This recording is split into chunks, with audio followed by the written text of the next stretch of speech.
Bible reading Psalm 129 at Daily Dose of Hope-7.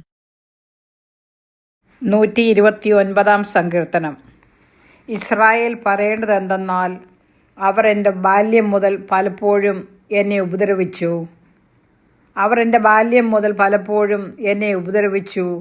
എങ്കിലും അവർ എന്നെ ജയിച്ചില്ല. ഉഴവുകാർ എൻ്റെ മുതുകിന്മേൽ ഉഴുതു, ഉഴവുചാലുകളെ അവർ നീളത്തിൽ കീറി. യഹോവ നീതിമാനാകുന്നു, അവൻ ദുഷ്ടന്മാരുടെ കയറുകളെ അറുത്തു കളഞ്ഞിരിക്കുന്നു. സിയോനെ പകയ്ക്കുന്നവരൊക്കെയും ലജ്ജിച്ച് പിന്തിരിഞ്ഞു പോകട്ടെ. വളരുന്നതിന് മുമ്പേ ഉണങ്ങിപ്പോകുന്ന പുരപ്പുറത്തെ പുല്ലുപോലെ അവർ ആകട്ടെ. കൊയ്യുന്നവൻ അതുകൊണ്ട് തൻ്റെ കൈ ആകട്ടെ, കറ്റ കെട്ടുന്നവൻ തൻ്റെ മാറിടമാകട്ടെ നിറയ്ക്കുകയില്ല. യഹോവയുടെ അനുഗ്രഹം നിങ്ങൾക്കുണ്ടാകട്ടെ.